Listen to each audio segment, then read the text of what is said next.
La caja apareció debajo de la cama de su madre, empujada contra la pared como si alguien la hubiera colocado ahí con intención de que costara encontrarla.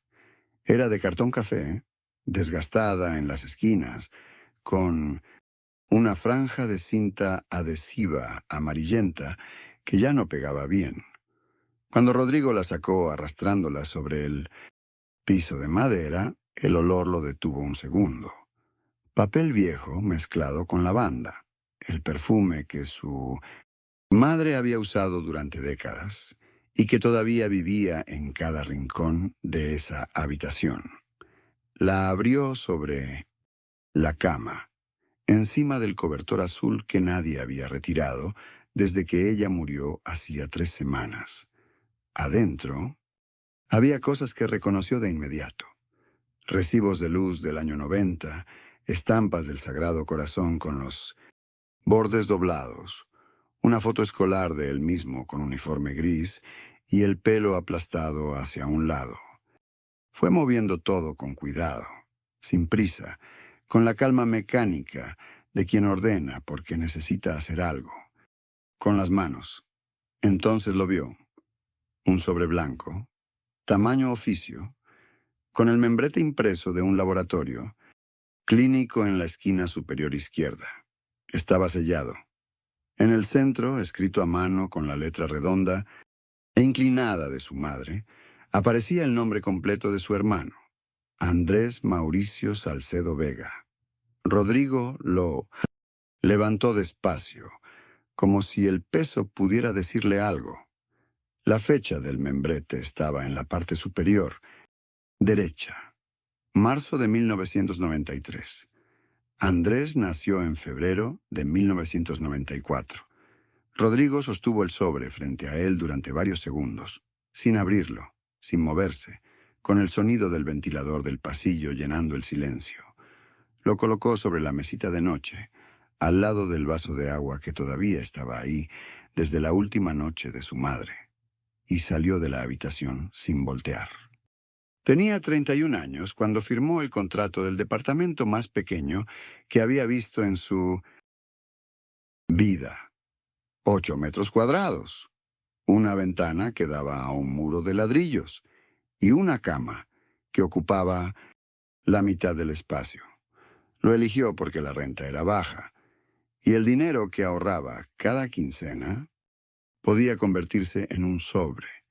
Y ese sobre viajaba en autobús hasta la universidad donde Andrés estudiaba ingeniería, con los libros que él nunca pudo comprar. Cada transferencia llevaba el mismo mensaje de 4 palabras. Para lo que necesites. Andrés respondía a veces con un gracias, sin signos de puntuación. Otras veces no respondía. Nada. Y él aceptaba ese silencio como parte del trato que nadie había firmado en voz alta. Mientras tanto, él repartía paquetes en una moto prestada por las noches, con un casco que olía a caucho, viejo y una mochila que le marcaba la espalda en invierno. Llegaba al departamento cerca de la 1 de la mañana, comía lo que hubiera en la alacena y ponía el despertador para las 7, porque a las 8 abría la ferretería donde trabajaba de día. Esos 2 empleos juntos duraron casi 4 años. Los mismos 4 años que Andrés tardó en graduarse con una ceremonia a la que él asistió con su camisa buena, la celeste de botones, la única que planchaba con cuidado. Luego estuvieron los domingos, de Nick, la madre. Cada semana, sin excepción, la buscaba en colectivo. La ayudaba a ponerse el abrigo gris con los botones de madera que a ella le costaba abrochar y la llevaba al consultorio del doctor Fuentes en el 4º piso del edificio amarillo de la calle Corrientes. En la sala de espera, él tomaba un café de la máquina del pasillo, un café que sabía a plástico caliente, y esperaba sentado en una silla de plástico naranja con una revista vieja sobre las rodillas, sin leerla. 2 horas, a veces 3, dependiendo de cuántos pacientes había antes. 5 años consecutivos hizo ese recorrido, con lluvia o con sol, con resaca o con gripe, porque su madre no conducía y Andrés siempre tenía algo más urgente que hacer los domingos. El vínculo con ella era así. Ella pedía en voz baja, casi sin terminar las frases, y él completaba la oración con una acción concreta, sin necesidad de que nadie lo reconociera en voz alta. No hubo muchas palabras de gratitud explícita, pero tampoco él las esperaba. Había decidido en algún momento que cuidar era suficiente razón en sí mismo. Lo que construyó en esos años no tenía nombre visible. No era fortuna, no era carrera, era una red de esfuerzos silenciosos que sostenían a otros mientras él se achicaba para que el espacio alcanzara. Y cuando Andrés consiguió su primer trabajo de ingeniero y llamó a la madre para contárselo, ella lloró de orgullo. Y él escuchó ese llanto desde el otro cuarto y pensó que había valido la pena. 3 días después del entierro, el teléfono sonó cuando él estaba lavando un vaso en la cocina. Agua fría todavía corriéndole por las muñecas.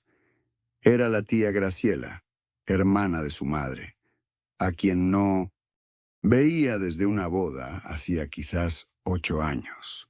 Habló del velorio, de los ramos de flores que llegaron tarde, de lo bien que se había visto su madre en el ataúd, esas frases que la gente repite para llenar el silencio del duelo. Él respondía con monosílabos y miraba sin ver la mancha de humedad que tenía el techo sobre el fregadero.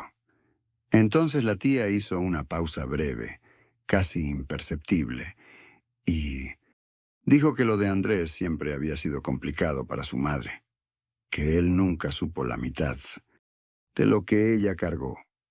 Las palabras cayeron despacio, como algo que se derrama sin ruido, pero moja todo. La tía se corrigió enseguida. Dijo que no era el momento, que el dolor la hacía hablar. De más, y empezó a preguntar por el clima.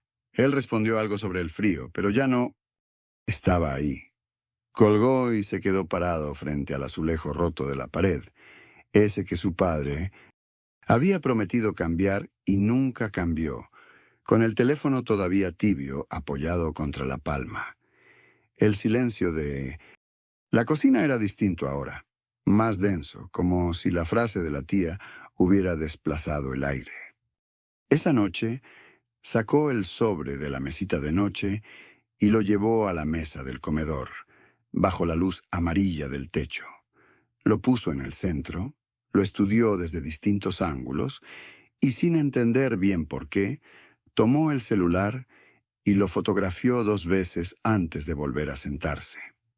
El cuarto día amaneció gris y sin viento, y él esperó a que el café terminara de pasar antes de acercarse al sobre. Lo tomó de la carpeta provisional donde lo había dejado, encima del refrigerador, lejos del alcance casual de cualquier visita. Fue al cajón de los cubiertos, sacó el cuchillo de sierra que usaba para cortar pan y lo deslizó por el borde superior del sobre con una presión uniforme y deliberada. No lo rasgó. Lo abrió como si el papel mereciera ese cuidado. Adentro había una hoja, doblada en 3 partes, con los pliegues marcados por años de humedad acumulada. La desplegó sobre la mesa, de la cocina al lado de la taza humeante, y la leyó 2 veces completa antes de permitirse cualquier reacción. El membrete decía el nombre de un laboratorio con dirección en la ciudad, y debajo una fecha de hacía 28 años. 2 nombres aparecían en la columna izquierda. El de su madre, escrito con su letra de siempre en el espacio de firma, y el de un hombre, identificado como Rodrigo V, con el apellido comido por una mancha marrón que la humedad había dejado como cicatriz sobre el papel. El resultado ocupaba 4 líneas técnicas en el centro de la hoja, con porcentajes y códigos de marcadores, genéticos que él no entendió del todo, pero el número final era imposible de malinterpretar. Compatibilidad de paternidad al 99.97%. Donde debía decir el nombre del menor analizado, el documento decía solo menor de iniciales AM. Y él no necesitó traducción para saber a quién pertenecían esas dos letras. Las leyó una tercera vez, las 4 líneas técnicas, con la misma calma con que se estudia una factura equivocada antes de reclamarla. Dobló el papel por los mismos pliegues originales, con cuidado de no crear uno nuevo, y lo colocó boca abajo sobre la mesa mientras terminaba el café de pie. No llamó a Andrés. No marcó el número de la tía. Lavó la taza. La dejó escurrir en el escurridor de plástico verde que tenía desde que vivía solo y se vistió sin prisa. Esa tarde salió a caminar las 6 cuadras hasta la papelería de la esquina del mercado, la que olía a cartón y tinta de sello, y compró una carpeta de cartón rígido color azul marino. En el mostrador, mientras el empleado le daba el cambio, sacó del bolsillo un marcador negro de punta gruesa y escribió en la portada una sola palabra: revisar. Una palabra que no decía nada a quien la viera y lo decía todo a quien la escribía. De regreso al departamento, sentado en la silla frente a la ventana que daba al patio interior, trazó los pasos con la misma lógica con que organizaba un presupuesto de trabajo. Primero, revisar todos los documentos restantes de la caja de su madre en busca de cualquier mención del nombre Rodrigo. Una carta, un recibo, una agenda, cualquier papel que diera contexto a ese hombre y a esa fecha. Segundo, buscar un momento para hablar con la tía sin que la conversación sonara a interrogatorio, llevarla a un tema lateral, mencionar el pasado de su madre como si fuera nostalgia y esperar a ver qué nombre salía de su boca sin que ella lo supiera. Tercero, si los 2 primeros pasos no alcanzaban para completar el cuadro, conseguir el acta de nacimiento de Andrés y comparar el nombre del padre registrado con lo que el documento del laboratorio sugería. Guardó el documento dentro de la carpeta azul, la carpeta dentro de la mochila que colgaba detrás de la puerta, y la mochila quedó ahí, quieta y sin llamar atención, como si solo contuviera papeles de trabajo. Esa noche durmió 4 horas seguidas, que era más de lo que había dormido en los 3 días anteriores, porque tener un plan, aunque fuera sobre una herida que todavía no entendía del todo, pesaba menos que no tener ninguno.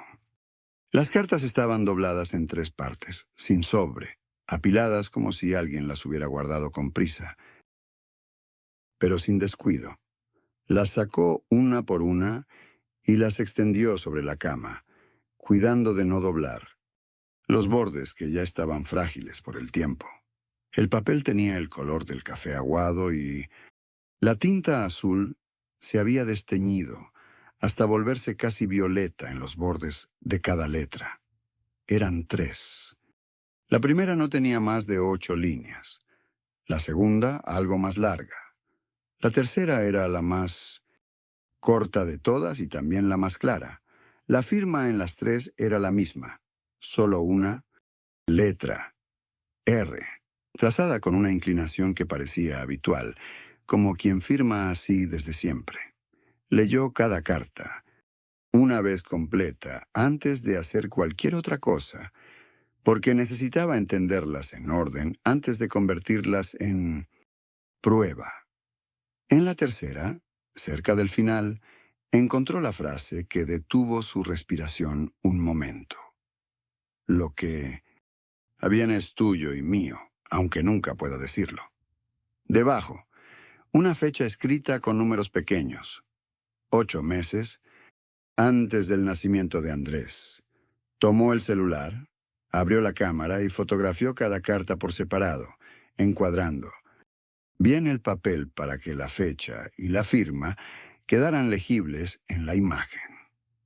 Abrió la carpeta, que había creado la noche anterior, nombró cada foto con la fecha correspondiente y añadió al pie una palabra sola: promesa, acuerdo, origen. Después regresó al interior de la caja y encontró un sobre rectangular de color manila, más grueso que los otros, cerrado con un clip metálico que ya tenía óxido en las puntas. Adentro estaba el acta de nacimiento de Andrés, doblada en 4, con el sello del registro civil todavía visible, aunque algo desvanecido por el tiempo. La abrió despacio y la recorrió con los ojos de arriba hacia abajo hasta llegar a la línea del padre. Ahí estaba el nombre completo de su padre, Ernesto, escrito con letra de imprenta y sin ninguna corrección, sin tachadura, sin anotación al margen. El apellido familiar ocupaba ese espacio con una normalidad que dolía más que cualquier enmienda habría dolido. Era como si el acta hubiera sido llenada en un día ordinario, por alguien que no sabía nada, o que sabía todo y decidió no dejar rastro visible. Fotografió el acta también, la dobló exactamente como estaba y la devolvió al sobre. Puso el sobre al lado de las cartas, alineó los bordes y durante un momento se quedó mirando ese pequeño orden que había construido sobre la cama.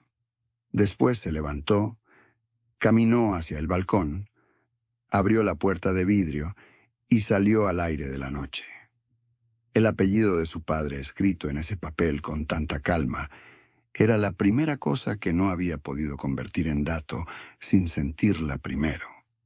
Esa noche marcó el número de su tía desde el baño, con la puerta cerrada y el agua del lavabo corriendo apenas para amortiguar su voz. Le dijo que estaba ordenando las cosas de su madre y que quería recuperar algunas recetas, las de las fiestas de diciembre, las que nadie más sabía hacer. Igual. La tía habló durante 20 minutos sin que él tuviera que forzar nada, porque hablar de su madre era lo único que a ella le quedaba también. Él fue guiándola despacio, preguntando por los años en que su madre trabajaba fuera de casa, por esa época en que llegaba tarde y cenaban, sin ella. La tía dijo que había sido una época muy difícil, que su madre cargaba mucho en esos años, que trabajar en la empresa de don Rodrigo Varela no era fácil para nadie. Él anotó el nombre en el reverso de un recibo que tenía en el bolsillo, con letras pequeñas y apretadas, sin hacer pausa en la conversación.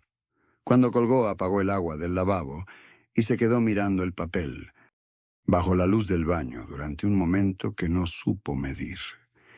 Esa misma noche abrió el navegador en su teléfono y escribió el nombre completo: Rodrigo Varela, empresario, ciudad.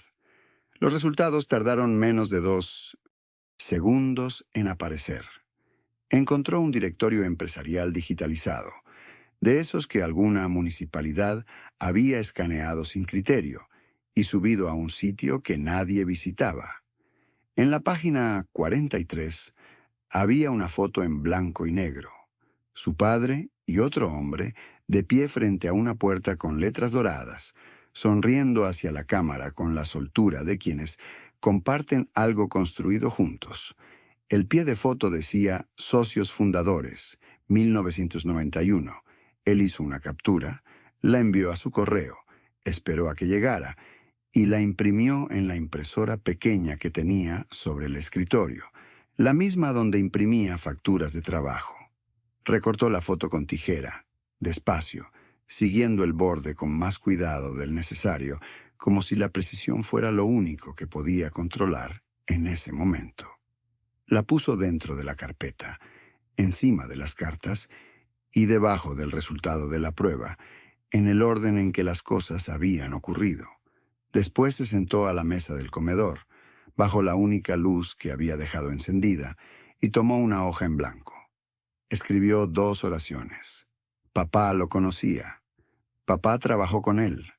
subrayó la segunda 2 veces, con la misma pluma, apoyando más el brazo en el segundo trazo que en el primero. No era rabia lo que tenía, o si lo era no se parecía a nada que hubiera sentido antes, era algo más frío, más pesado, como descubrir que el piso en el que siempre caminó tenía una grieta que alguien decidió tapar con pintura. Alineó todo sobre la mesa del comedor, con la misma calma con que se ordena lo que ya no tiene remedio. El sobre original quedó a la izquierda, luego las 3 cartas dobladas, luego la prueba de paternidad con su lenguaje clínico y definitivo. Junto a ellos puso la foto impresa de Rodrigo y su padre biológico, el acta de nacimiento de Andrés y la hoja con sus propias notas escritas a mano durante esos días. Los miró en conjunto por primera vez, como se mira un mapa cuando ya se llegó al destino y no hay vuelta posible. El conjunto era pequeño para lo que contenía, apenas unos papeles, una imagen, unas líneas de tinta, pero ahí estaba todo. No faltaba ninguna pieza. Fue entonces cuando el recuerdo llegó sin que lo llamara, con la nitidez extraña que tienen las cosas que nunca se entendieron del todo. Tenía 16 años y su madre entró tarde, cuando la casa ya estaba en silencio y él bebía agua en la cocina sin encender la luz. Traía puesto un abrigo que no era el suyo, uno más grande, de corte masculino, con los botones del lado equivocado. Dijo que lo había tomado por error en casa de una vecina, distraída con las bolsas, y él lo creyó porque no había razón para no creerlo. Guardó ese momento en algún lugar, sin etiqueta de la memoria, y ahí estuvo décadas, sin peso ni significado. Ahora encajaba, no con ruido, sino con la precisión silenciosa de un cerrojo que finalmente encuentra su llave. Pensó en su padre, Ernesto, que murió 4 años atrás en una cama de hospital con Andrés, tomándole la mano. Pensó si Ernesto supo, si eligió saber o eligió no saber, si hubo un momento en que calculó que el silencio era la única forma de mantener intacto lo que había construido. No había manera de preguntarle. Esa incertidumbre era más difícil de sostener que cualquier certeza, porque no tenía fondo, no tenía resolución posible. Ernesto se había llevado eso consigo, y ahora él cargaba la versión incompleta para siempre. Se quedó un rato más frente a la mesa sin mover nada, con las manos apoyadas en el borde y la luz de la tarde cayendo oblicua sobre los papeles. No sentía ira. Sentía el peso específico de saber algo que otro no sabe todavía, y la claridad de que eso no podía seguir siendo solo suyo. Tomó el teléfono. Abrió la conversación con Andrés, que tenía semanas sin actividad, y escribió despacio, eligiendo cada palabra. Necesito que vengas. Tengo cosas de mamá que tienes que ver. Lo leyó 2 veces antes de enviarlo. No agregó nada más. El mensaje salió con un sonido breve y la pantalla volvió a oscurecerse en su mano. Andrés llegó ese sábado con 2 cafés de la tienda de la esquina, como había hecho cientos de veces antes. Traía uno en cada mano y saludó desde la puerta con esa familiaridad de quien entra a una casa que siente suya. Pero cuando cruzó el umbral del comedor, se detuvo. La mesa estaba cubierta con documentos ordenados en fila, sin un papel de más, sin un papel de menos. Dejó los cafés en la barra sin decir nada, y el sonido de los vasos de cartón contra el granito fue lo único que llenó el cuarto. El narrador no habló, solo señaló la silla con la palma abierta, un gesto breve y sin adorno, y esperó. Andrés se sentó despacio, como si el cuerpo ya supiera que lo que venía no admitía prisa. Entonces el sobre del laboratorio apareció frente a él, colocado con las dos manos, en silencio, como se entrega algo que pesa. Andrés lo abrió. Sus ojos recorrieron las líneas del informe 2 veces, 3 veces, y luego levantó la vista con una expresión que no era negación, sino algo más parecido al vértigo. Fue entonces cuando llegaron las cartas, colocadas una por una sobre la mesa, cada hoja separada de la siguiente por un segundo de quietud deliberada. Después la foto, con las caras de frente y la fecha escrita al dorso con tinta que ya amarillaba. Después el acta, doblada todavía en 3 partes, que se desplegó sola sobre el filo de la mesa.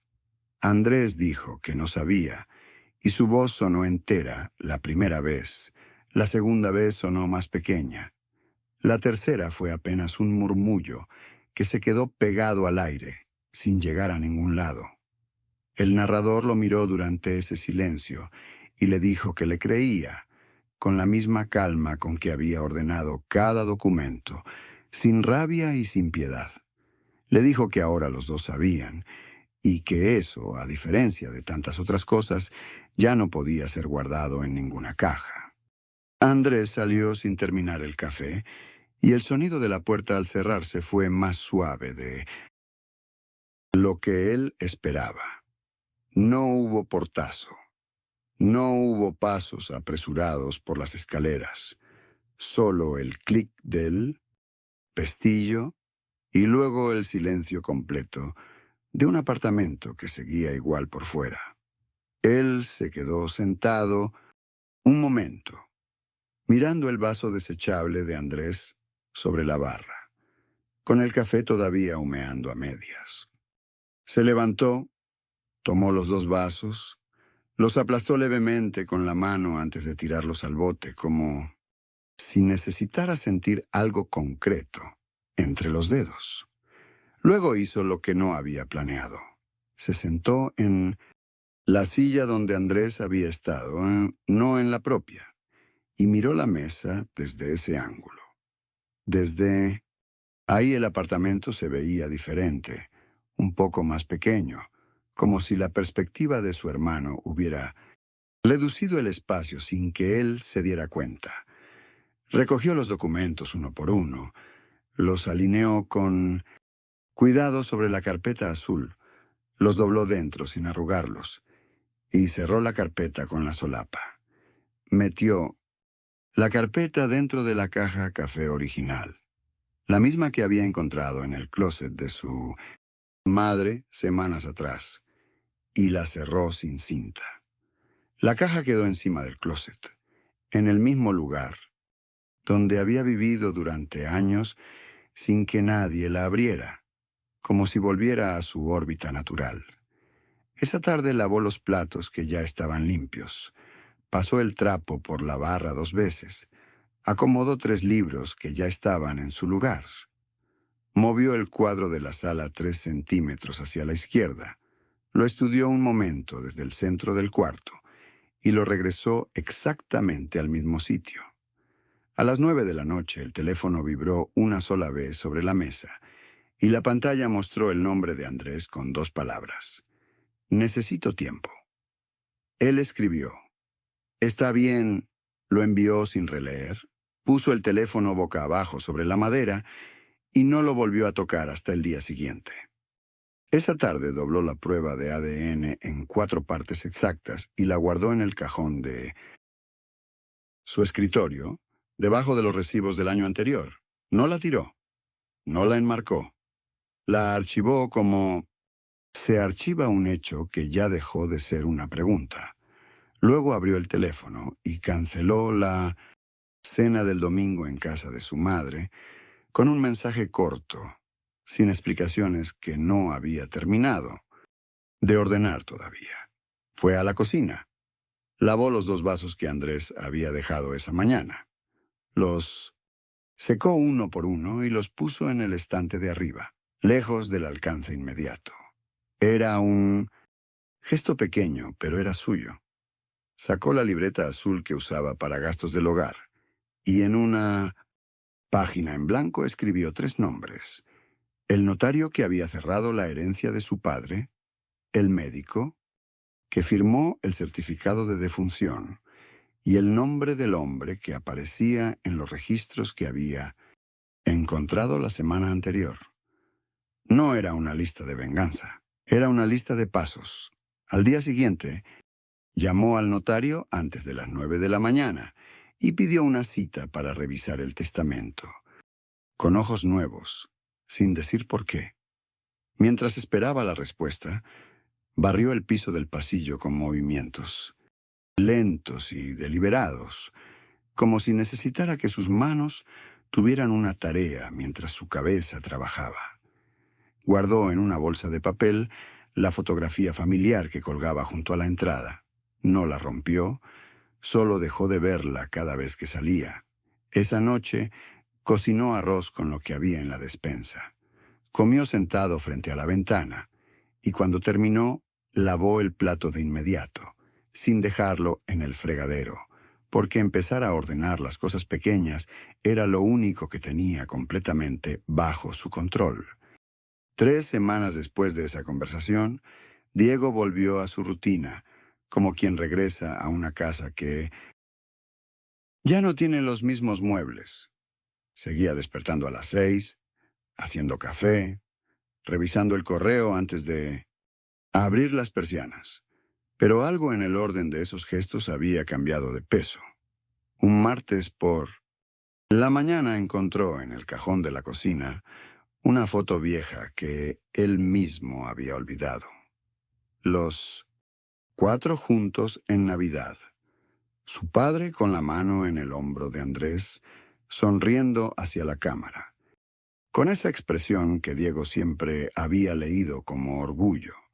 La observó un momento y la devolvió al cajón sin prisa, sin el nudo de antes. Fue en ese gesto pequeño donde reconoció que algo había empezado a soltar. No era alivio todavía, era más parecido a la calma que queda cuando una fiebre baja por fin y el cuerpo recuerda cómo respirar sin esfuerzo. Llamó a su madre ese mismo día, no para hablar del tema, sino para preguntarle cómo había dormido, qué había comido, si necesitaba algo del mercado. Ella respondió con la voz un poco más apagada que de costumbre, y Diego escuchó ese silencio al final de la llamada sin intentar llenarlo. Colgó el teléfono y se quedó mirando la ventana, el sol entrando oblicuo sobre el piso de madera, y pensó que quizás el daño no era solo de ella, ni solo de Andrés, sino de todos los años en que nadie había dicho en voz alta lo que todos, en algún rincón, ya sabían. Esa noche cocinó para él solo. Puso la mesa con mantel. Encendió la lámpara pequeña del comedor y comió despacio.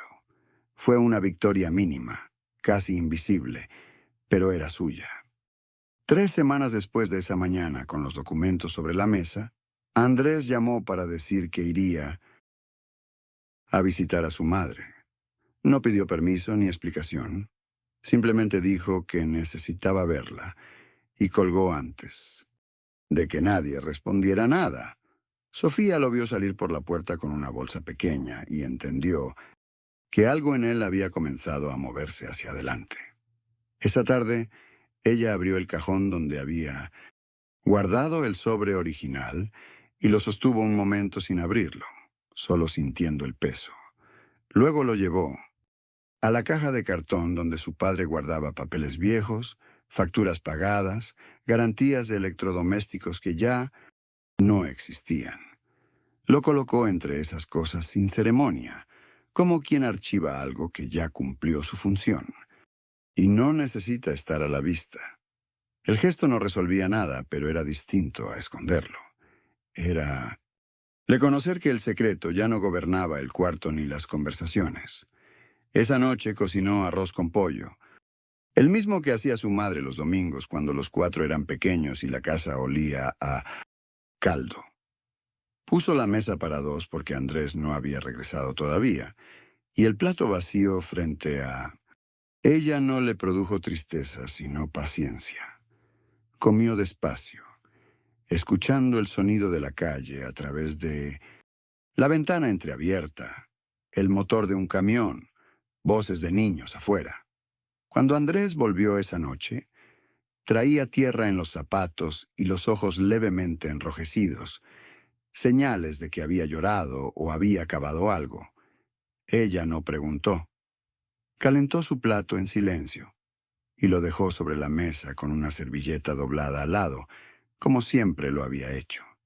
Él comió sin hablar y eso también era una forma de empezar, porque al menos los dos estaban en la misma habitación sin huir. 6 meses después de aquella tarde en que Diego encontró el sobre detrás de los álbumes, volvió al mismo cajón, por razones distintas. Buscaba una fotografía de su padre para enmarcarla, una donde saliera joven, antes de que el tiempo le curvara los hombros. El sobre seguía ahí, más gastado en las esquinas, con esa mancha café que siempre había tenido. Lo sostuvo un momento entre los dedos y sintió su peso. Exacto, el mismo de siempre, como si los documentos adentro no hubieran cambiado nada. Pero él ya no. Era el mismo hombre que lo había abierto sin saber lo que contenía. Encontró la foto que buscaba. Su padre con una camisa blanca, parado frente a un árbol que Diego no supo identificar, sonriendo hacia alguien fuera del cuadro. La puso sobre la mesa junto a otra foto más reciente, donde Andrés y él aparecían de niños en el mismo patio. Los dos con el mismo corte de cabello, los dos descalzos sobre el mismo pasto, los dos hijos del mismo hombre que los había elegido cada mañana sin anunciarlo. Diego devolvió el sobre al cajón, lo cerró con cuidado y no volvió a abrirlo. Algunas verdades no necesitan ser enterradas ni exhibidas, solo necesitan encontrar el lugar exacto donde dejan de pesar. Esa noche, cenó con Andrés, pasaron el salero sin decir nada, y eso fue suficiente. Si te gustaron estas historias, suscríbete al canal y activa las notificaciones para no perderte las próximas. Gracias por acompañarnos.